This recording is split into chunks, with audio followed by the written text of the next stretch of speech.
Hey everyone, I'm Yvette Lloyd, host of Life Her podcast. I have an amazing guest with me today, Liam Naden. He is a neuroscience based on success coach, author, and also a speaker on who helps people escape stress, overthinking, and struggle by teaching them how to use their brain the way the nature is designed. After going from millionaire to homelessness, Liam discovered that the brain's hidden thrive switch that unlocks natural confidence, clarity, and success without hustle. Hey, Liam, how are you? I'm great, thanks, Yvette. Very nice to meet you. Thanks for having me on your show. Yes, thank you for being on my show. I really appreciate you. Great to be here. Tell me, you went from being a millionaire to losing everything and become homeless. Can you take us back to that moment in your life? What happened and how did it shift your perspective on success? Sure, well, like probably you or many of the people watching or listening, and maybe that's why we're all here, is we all want more out of life, don't we? We all want to have a great life. I'm sure none of us want to just live an ordinary, mediocre, boring life. And that was certainly me. And really throughout my life, I've always been this driven, success driven sort of person, wanting to be successful.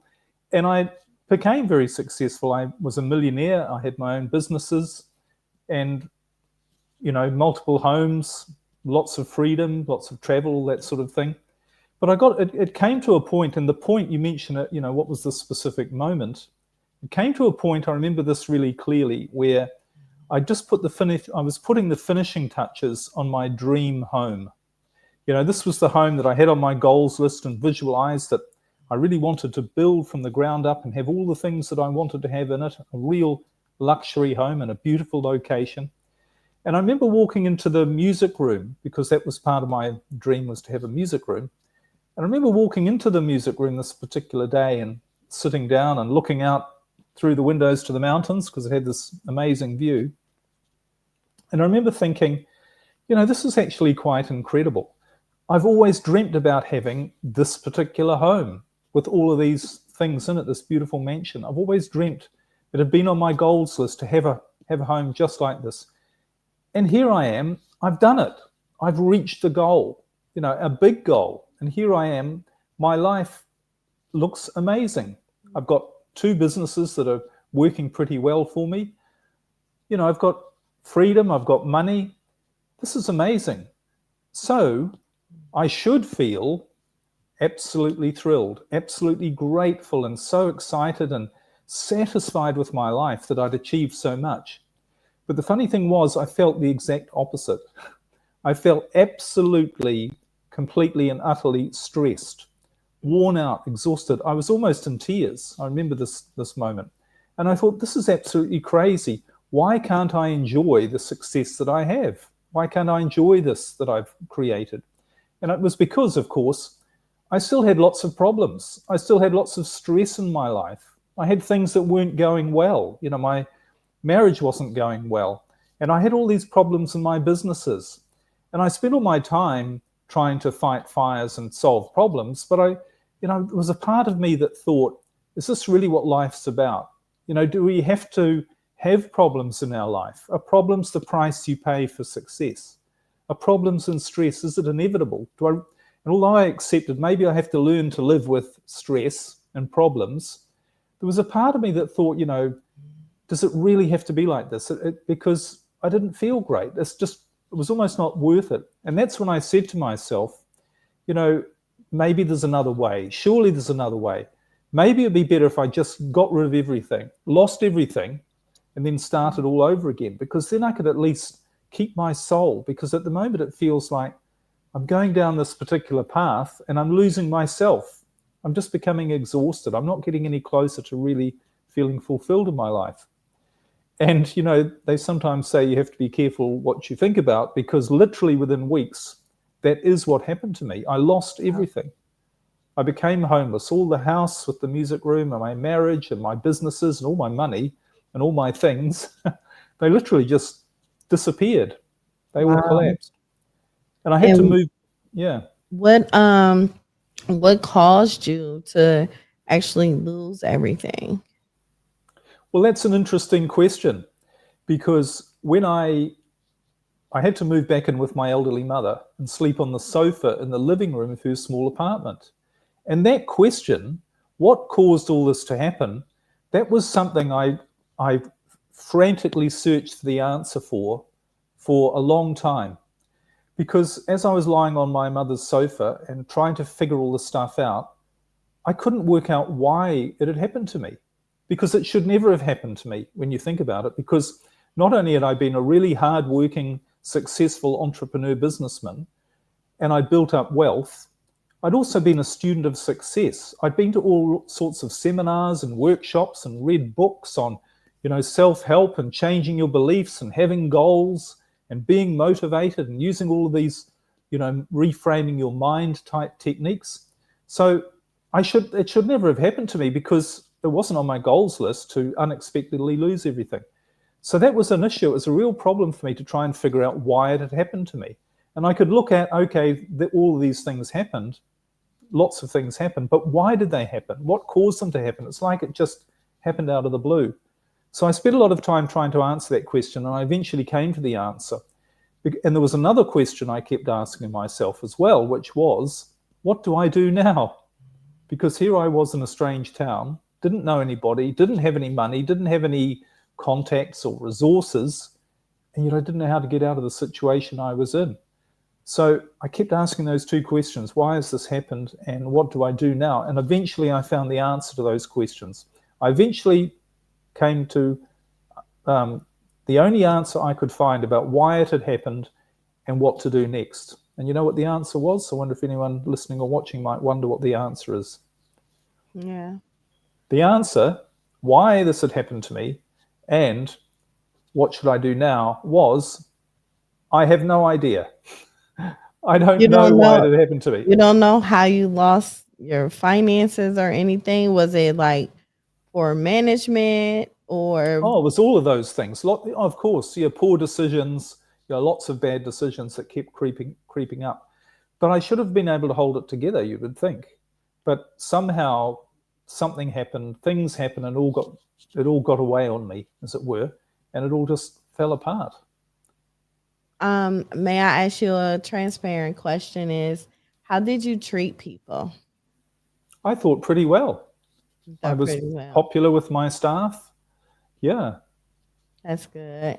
Yeah. And I was always honest and hardworking. I didn't, treat anybody, I thought, in a bad way. So again, these were the things I asked. I'm not a dishonest person. I relate well to people. I've built up successful businesses. I wouldn't have been able to have done that if I had no people skills.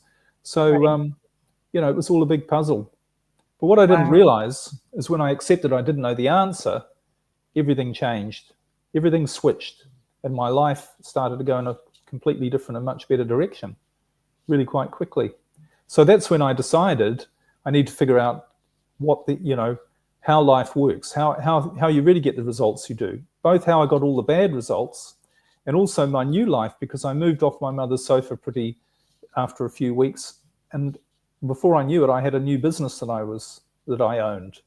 Okay. And then I met a new partner for a new relationship. And then I started doing all these really strange things, like traveling around the world and launch my own brand new yacht. And that's what I've been doing for the last 10 years, is sailing on a yacht around, well, it's actually yacht number 4 we're on now, and running multiple businesses from anywhere in the world. So I said to myself a little while ago, I need to figure out what I'm doing differently, because how is this happening? How do things really happen in your life? Because before, I'd been this student of success, really hardworking, had all my goals, was really clear and had it all mapped out about what I want. I had all my plans. I did courses on how to use your mind correctly and motivation and all those things. And what I ended up with was a whole pile of stress and problems, and then losing it all. But my new life, sailing around the world with multiple businesses and a wonderful relationship, and with no problems or stress, I wasn't setting any goals. I wasn't chasing after opportunities. I wasn't trying to learn everything I could about success. And yet it all seemed to happen. So I thought I need to figure out what I'm doing differently. And that's really the basis of what I teach now. And what I share with people now is that there's a way your brain works that's not to do with your subconscious mind and all of those things we've been taught, because I was taught all that stuff too. I tried all of that, all of the affirmations, the visualizing, the goal setting, the meditation. I tried all of them and they hadn't worked. But there's something different that's going on that really creates the results in your life. And that's what that's what I share with people. And I guess that's why we're talking. Wow. So when did you first realize that the key to success wasn't more hustle, but it was something deeper? And how did the neuroscience play a role in that discovery? Well, it was something I really back engineered, because when I started to operate differently, I didn't realize what was going on. I didn't really know what I was doing differently. But that's, as I say, that's what I needed to find out. So it was a few years after that, and I said, I really need to make sure that this keeps going, that I don't mess things up this time around. I need to figure out what is working. And it can't be all of the things that I was told are the things that make it work, because none of those worked for me. So what am I doing differently? So that's when I started to back engineer, if you like, or do some research and observing, not only observing what I was doing, but also learning about how the brain works. And not in any sort of technical or extremely technical way, but I studied neuroscience and biology and psychology and all of these things in a way to try and figure out how we get results. And when it started to make a lot of sense, a lot of it comes into religion as well. And I was brought up a Christian, and I couldn't believe that all of the things I was learning about how our brain works, this is all in the Bible. This is taught in the Bible, specifically, very exactly, but we just have never known how to interpret it the right way. So that's when I started back engineering it. And then I started to share this information with other people, because, we've all actually, for the last 12,000 years, humanity has been on the wrong track for a very specific reason. Something happened 12,000 years ago in our history that caused us to stop using our brain the right way. So it's about getting back on the right track by understanding how we work, how we operate, how we get the results we do, both good and bad, and direct our life that way. Yeah. And sometimes God works in mysterious ways. It may be people in your life that didn't belong. It may been something that you unconsciously wasn't aware of, and it happened. You just never know. You You're not just never supposed to know. There's Yeah. a clue. You're not supposed to know. I can explain why, but we think we're only surprised by what God does because we choose to be surprised. God's not surprised. God Right. knows exactly what we should be doing and where we should be going with our life. But we keep getting in God's way, if you like. We keep thinking we know better than God, and we need to force things in a certain way. That's not the way God operates. That's true. So you talk about Thrive Switch in the brain. What is it and how does it actually work? Well, it's basically to go back to using our brain the way our brain was designed to be used. Because just a mini history lesson here, and I won't get too boring with this, but this is quite fascinating, something I discovered, is that the human species, because we live in nature, we're biological beings. We're in this natural world, and there are laws of nature that rule everything. It's a little bit like if you stood on top of a 10-story building and said to yourself, I'm going to jump off into the air and fly. It doesn't matter what you think. It doesn't matter how much you pray, how much you believe, how much you change your subconscious mind, how much you visualize, how much you set it as a goal. It's not going to happen. It's obvious. We know that. There's a law of nature that is way beyond our own thinking that we're better than that. So, but most of us all the time, we fight against nature. We don't realize that nature has this system of the way it works. We think that we can bend nature to our will. We can bend God to our will, if you like. But here's the interesting thing, is that if you look at nature, the rest of nature, every living species is built not on struggle, but on thriving, on being its best. If you look at a bird, or an animal or an insect or a tree, they're all just very, very efficiently being and doing what they're supposed to be doing. We're the only species that has struggle and stress in our lives, where most of us are struggling. Struggle is very rare in nature, and you have to start looking to see it, because we've all been told that nature is full of struggle. That's not true. It's, if you watch a wildlife documentary, you think that it's eat or be eaten. But it is not a part of struggle. Struggle is not a part of nature. The most efficient way for nature to survive is not through struggle. So when we realize that, and when we realize that we're different somehow, we struggle, we have problems, the rest of nature doesn't, we need to ask why that is. Why do we have problems? Are we different in any way? Are we somehow unique, that problems and stress are natural for us and we all have it and we all have to have it? Well, here's an interesting thing. Humans have been around for 300,000 years as a species. And, for 97% of that time, until 12,000 years ago, which I mentioned, we didn't struggle. We didn't have problems. We have this idea that there were cavemen who lived these short, miserable, brutal lives. It actually wasn't like that at all. All of the diseases that we have today, cancers, diabetes, heart disease, mental problems, none of them existed. People were far healthier. People were taller by 5 inches than we are today. They had larger brains. They had bigger jaws because they didn't have any teeth problems. That's true. And they lived. There's no evidence of wars or large-scale fighting in earlier humans. So we actually lived for 97% of our history. We lived just like the rest of nature does. We were happy, fulfilled. Our lifespan, if you took away the people who died in childbirth, people lived to a very healthy old age, and they weren't suffering from chronic diseases when they died. They just died naturally at age 70 or so. So people much healthier, they were happier, and the reason for that is, and they were living a more natural life, free of stress, because they were using their brain in a different way. But 12,000 years ago, and it's very, very clear, all the records show that we went from really having this very successful life to suddenly, almost overnight, disease came along. All of these diseases that we have today started to show up. And not only health problems, but mental problems, unhappiness, and wars came along that had never been there before. In this pattern of living, we completely changed the way we lived. We started to eat foods that weren't right for us, that weren't designed for us to eat, and we started to get sick from them. And that same pattern is continuing right through today. And it was all due to what I call, what you mentioned, the switch in your brain. We switched the way we used our brain. We stopped living in this thriving way. It's true.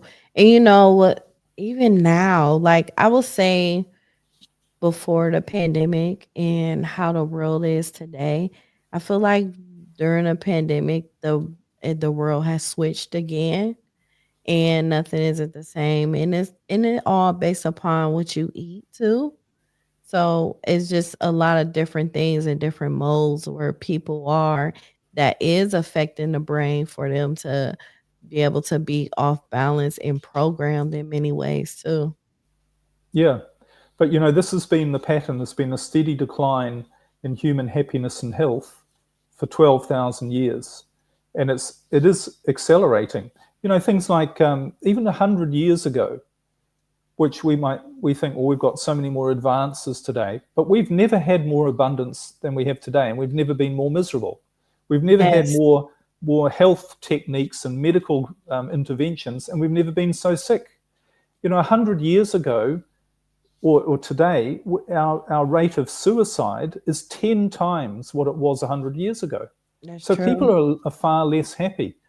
But this goes back to 12,000 years ago when something happened, and I can explain what actually happened, because this is fundamental. What caused us to use our brain differently and create problems? Because that's exactly what we did. We went from a society of no problems to a society of problems. And it all comes from this. Here's a clue for people to listen. What's the other one thing that we have that the rest of nature doesn't have besides problems and stress? You know what the other thing is? The other thing is we have language. We have words. We have ways of describing things. And the funny thing was, up until 12,000 years ago, we didn't have language. Now you might think, well, language is good, isn't it? It's good that we can talk to each other. You know, it's primitive if you can't talk to each other. We can communicate, we can create all of these things. But here's the problem. This is what language did to the human brain. Because remember, if something existed for 97% of our history for nearly 300,000 years, and then something came along that was different, the brain wasn't designed to use this different thing. The brain was never designed for language. So it dealt with it in a way, or still deals with it in a way that creates all these problems. Because here's what happens when you go from because what people used to do, they lived instinctively. Yes. And they live totally in the present moment. And your brain is designed to make sure that you respond absolutely appropriately to the present moment. So everything in your environment, now we know this, if something dangerous is there, you have a fight-flight response. So you jump out of the way if something comes to attack you, and you just do that instinctively. You don't think about it. But we also have all these qualities to respond instinctively with the right action for the right things, to ensure that we thrive, that we become the best that we can be, and that we avoid problems, because problems slow us down and don't help us survive. So we have all these instincts, but what happened but they're designed for the present moment, for this moment, when you're in this present moment, your brain is responding instinctively without you having to think about it, and showing you the very best thing to do, say, whatever it is in the moment. But when we invented language, what actually happened is, instead of responding instinctively to the present moment, we started to create other present moments that didn't exist. We created time. We created the future. And when we started creating the future, we started telling stories about our life. We didn't just experience our life, we started telling stories about things. So we might say, there's some food, I'll eat it. And then we would say to ourselves, well, I've got enough food, but maybe I won't have enough food in the future. Maybe things are going to go bad in my life. Maybe all of these bad things are going to happen to me.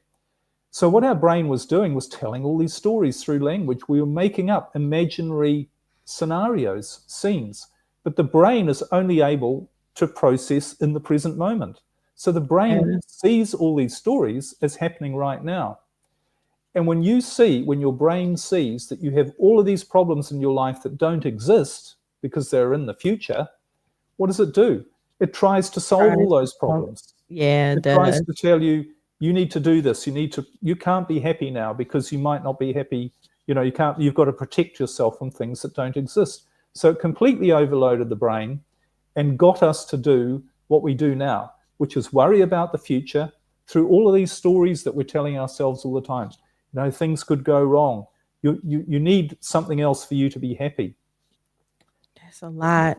So crazy. It's like everybody's like autopilot, like a survival mode where they're at. And honestly, I'm 42, and I think it really has gotten worse since we've been introduced to social media in a different era. Because even when I was in college, my freshman year, we just had Yahoo Messenger where you could just message people. But once it expanded, when we were introduced to MySpace and Facebook, then it goes from Instagram and everything. I think that's where people started to lose themselves.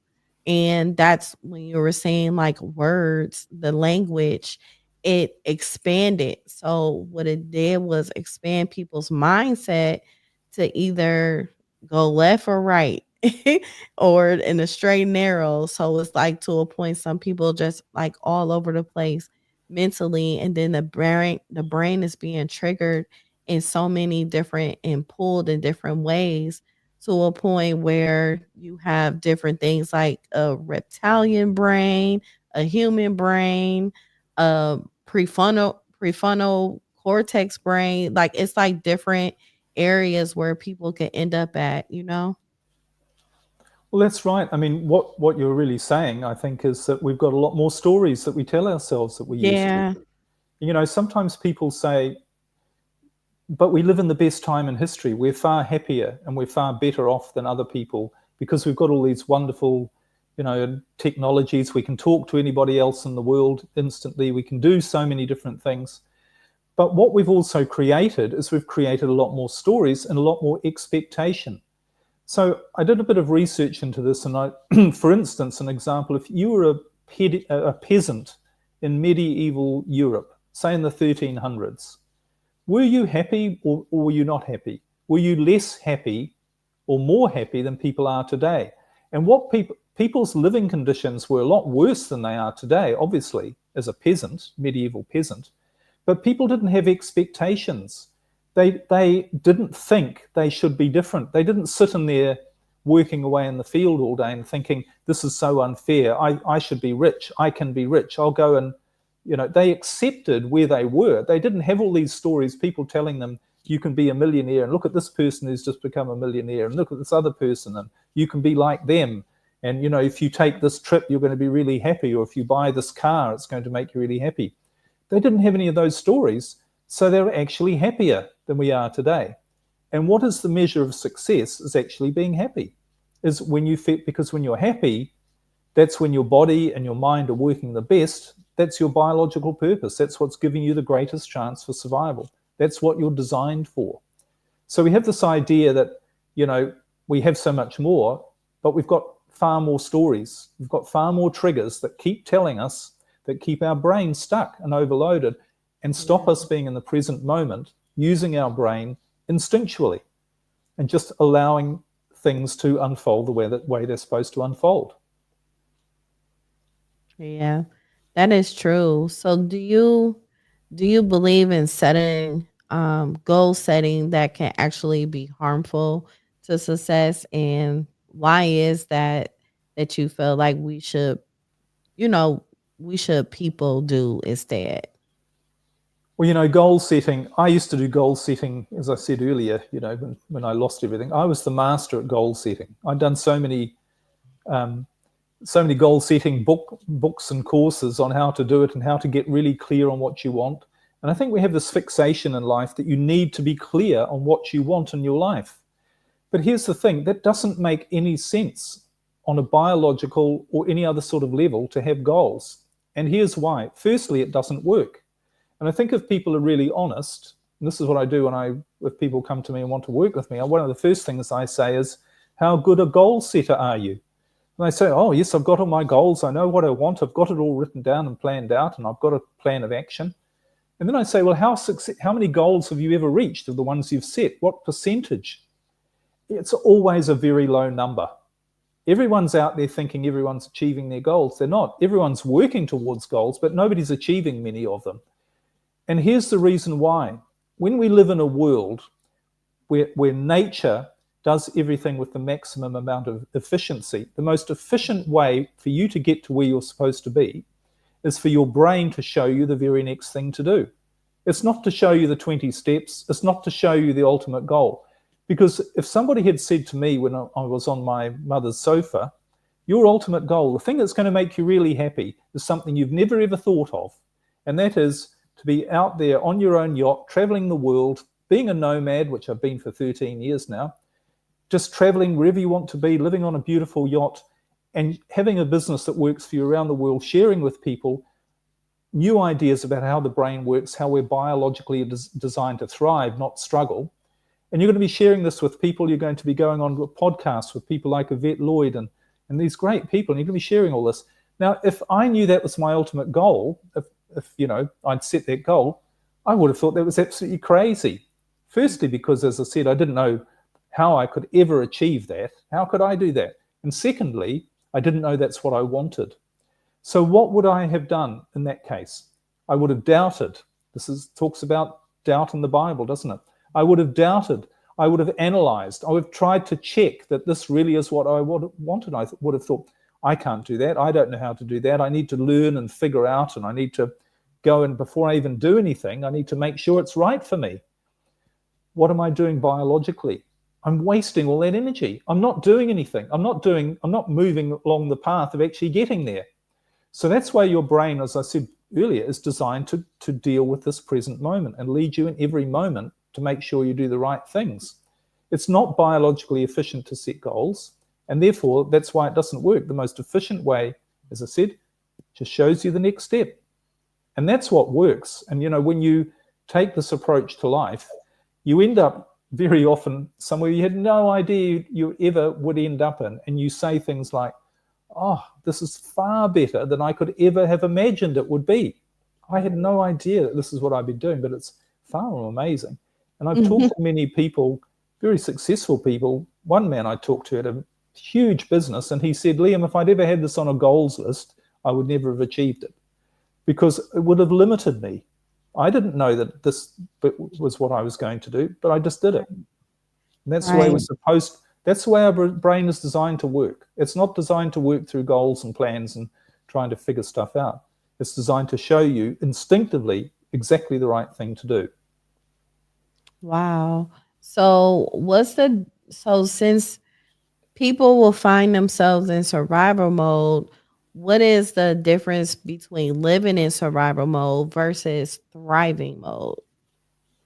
Well, when you think about it, what causes us to, if we're talking about survival mode, that's the state where we're stressed, we're frustrated, we're worried, maybe we're angry, we're full of anxiety, and we're trying to force things to happen. Maybe we've got our goals and we're really struggling to achieve something. We're saying things to ourselves like, I need to achieve this. I'm going to achieve it. What are we actually doing in that state? Is we're telling stories to ourselves. We're using language again. We're creating scenarios.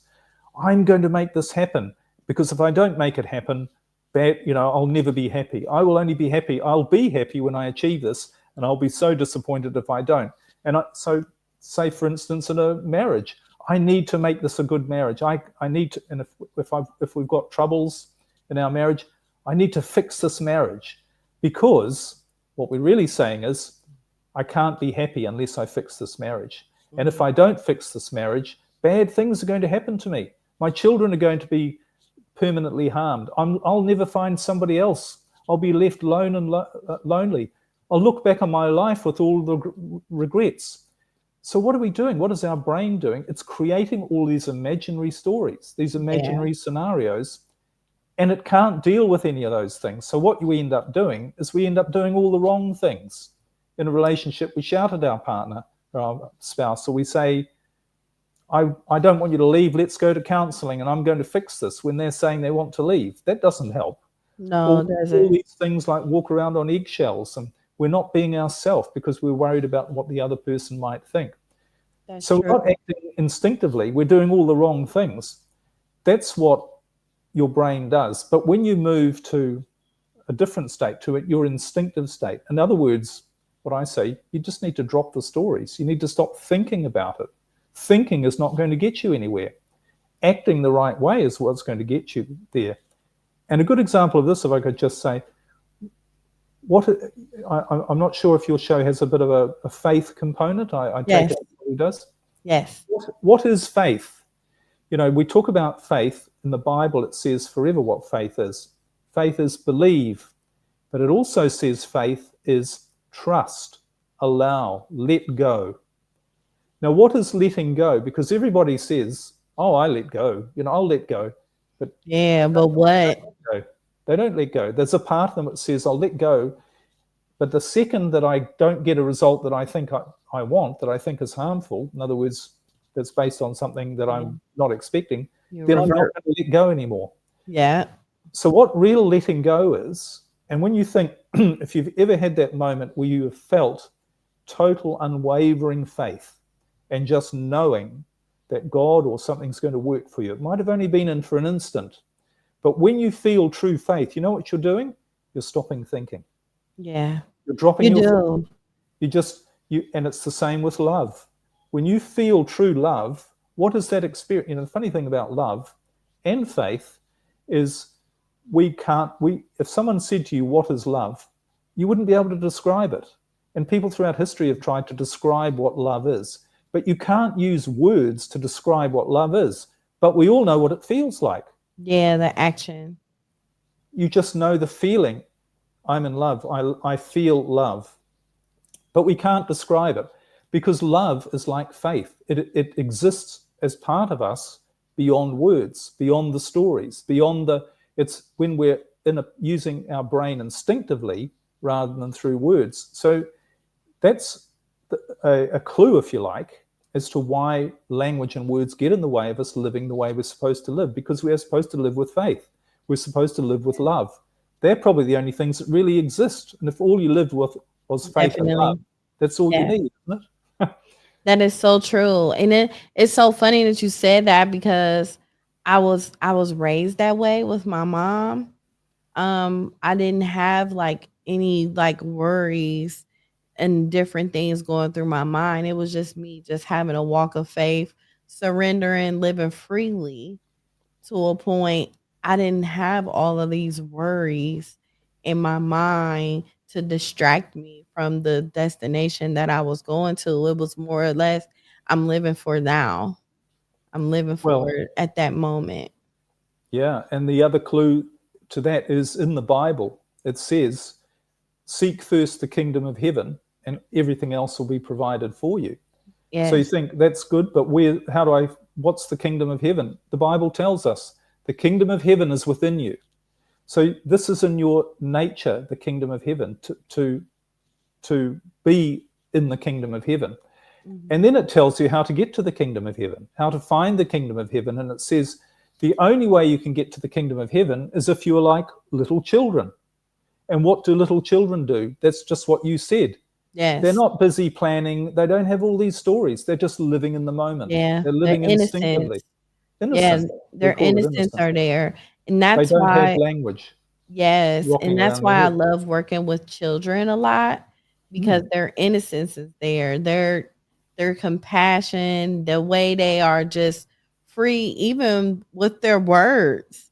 They just know what they see, and they learn what they hear and see. So it's just it just works differently as far as them developing. But as you get older, that's when everything just starts. It's when we get the stories. Yes. It's when we start creating the stories in our head about what might happen, what has happened, regrets from the past, bad things that could happen in the future. And we lose our connection to our brain, our instinctive brain. And we lose our connection to just doing things instinctively. But yes, the development of children shows us that's why we have this attraction to children and babies. They have this innocence, as you say, this purity. What they're reflecting back to us is the purity and innocence within us that we are naturally designed to have all of our life, but we've messed it up through telling stories about life rather than just experiencing life. Yeah. Even God said in the Bible, do not worry about tomorrow, for tomorrow will take care of itself. In other words, just stay in the present moment. Live instinctively. And do not worry about what you shall eat, drink, or wear. It's all going to be provided for you, just like it's provided for everything else in nature. It doesn't say you have to earn it, you have to work for it, you have to be worthy of it. Anything, or, if you get it, it's good luck. It's going to be given to you. We're designed biologically to do the things that give us the best instinctively without thinking about it. The Bible tells us, when are we going to get the message, But this is the biological explanation of what the Bible is actually saying. Wow. So one of the things, so like if you could go back and give advice to a millionaire version of yourself before you had lost it all, what would you say? Well, there's only one thing you need to do if you're faced with any trauma or stress in your life, and just realize that the stress is caused by the stories you tell yourself and that you're going to be okay. Don't worry. And I know it's easy to say, don't worry about it, but just stop telling stories and just do the next thing that comes into your head. And don't judge as to whether it's the right thing. Because here's the thing. When I was living through all of that, I kept trying to figure out what to do. And I kept trying to solve my problems. And I avoided the big issues, which were things like, actually, this marriage is not good. You need to get out of it. That's a big decision to make. It's a scary decision because we have all these stories. I had all these stories about all the bad things that would happen to me if I did end that marriage. So it made me try to force something to happen. Same with things of my businesses. When things weren't going well, I'd try and force I'd say, right, they're the wrong person for that job, but I'll train them up and I'll make it work. Or this is the wrong location for this particular part of my business, but I'll make it work. And we put all this pressure and all this stress on ourselves, whereas what I should have said, what I would have done if I was living instinctively, was I would have got out of that marriage. I would have got out of that business. I would have got rid of the person who wasn't the right person for the job. I wouldn't have worried about what I thought were the consequences. And they Right. would have been the right things to do. But instead, what we do, we avoid, because of our fear, which is just more stories, we avoid doing the things that we need to do. I mean, how many, I've done a lot of relationship coaching, as you might pick up. And how many times do we know, for instance, if we have a friend who's got marriage problems, maybe someone comes and says, I'm not doing too well in my marriage. Now, we can see very clearly what they should do. And we might say, and, you might have been in this situation, I know I have, we say, you're in the wrong relationship. You're in the wrong marriage. It used to be fine, but you just don't get on. You should leave. And you say that to the person, and they say, oh, no, no, I can't leave. No, I'm going to fight for this marriage. I'm going to stay. I'm going to make it work. You can see the right decision that they need to make, but they can't because their brain is blocking them. Their instinctive brain is not allowing them to see the thing they need to do because they're afraid. They're afraid of what they think might happen. So that's the number one thing that is blocking all of us and creating all the problems. Because when you have a problem in your life, your brain is ready there to actually solve the problem before it becomes a big problem. Becomes a bigger one. Yeah, that's true. But if you fight it, if you force it, and if you try and, do something out of fear, you're only going to create a bigger problem. Mm. That's the name of the game, really. It really is. Wow. So where can listeners learn more about your podcast and programs and resources? Well, actually, it's all on my website, which is just my name, Liam Naden, LAAMNADEN.com. And I've got lots of resources. I've got a quiz there at the moment, which takes about 1 minute to complete.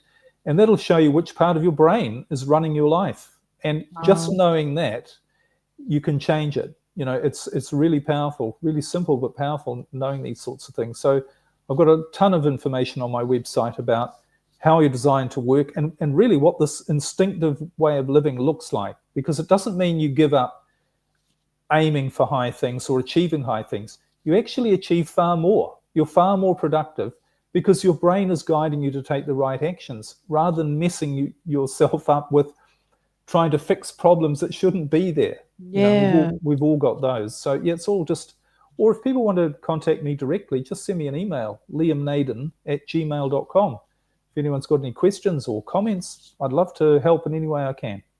Wow. Liam, I can be transparent with you. When I was younger, my initial reason for going to college was becoming a practitioner nurse and then become a brain surgeon. I had a real obsession with the brain and I knew how to maneuver through life when it comes to me being educated about the brain more. And then as time went by of me having language and different things transpiring in my life, I lost touch of it. And now having this conversation with you, I've noticed I've taken losses myself, just how you took your losses. And now that I have taken those losses, I have transitioned my mindset back from my youth when I had educated myself a lot on the brain, and I found myself decreasing my thoughts and my language and mindset, and even engaging in like certain conversations or like different things that affect you to be able to take in mentally, so it wouldn't distract you on the destination of where you're trying to go, and how you have faith and release a lot of things as far as surrendering to God and just let him guide you through life itself. And I find it quite peaceful now in my life as me being older and um went through different things where I don't really take nothing too personal anymore, and it's been a lot helpful. So it's I could honestly say I understand where you're coming from when it comes to the theological ways of having your mind and having control of it in many ways, because you can digest a lot of things that doesn't belong. And Mm. I see why you are where you are at today, from losing millions and you're losing everything to being who you are today. Yeah, that's fascinating. Actually, I mean, the shocking realization that we have to come to is that God, through nature, never designed your brain for thinking. It's not designed for thinking. And I know that's shocking, but if you think about meditation, prayer, mindfulness, all of these things are practices in stopping thinking and getting away Yes, from your thoughts, getting back to your natural state. That's what faith is. That's what love is. And the Bible says over and over, faith and love. That's what it's all about. There is nothing yes, else. So much and all that we want to fix our life or manage our life by thinking about it, we're going in the wrong direction. The brain doesn't work like that. It didn't work for most of our history, for that's 97% of true. our history. It's just not the way it's designed to work. So if you trust, which means you stop your thoughts. Now, obviously, we've got language. We have to think sometimes, but we want to think when we want to think, not have thought use us. We want to use thought for what it's useful for, like communication and planning, but not for running our life through all these stories all the time. That comes back to coming back to the way the brain works instinctively. So, it was a bit of a shock when I concluded through all the evidence that thinking is what gets in the way, but it is the Yes, truth. it is. It's the absolute truth. Yeah. Well, thank you so much. I really enjoyed this conversation and how you just educated us so much and within this few minutes. I really appreciate you, Lam. Thank you so much for having me. It's been great to be here. Thank you. Thank you. And thank you, everyone, for tuning in to Life Her Podcast. Make sure you subscribe on YouTube and also listen to Life Her Podcast on audio on all major platforms.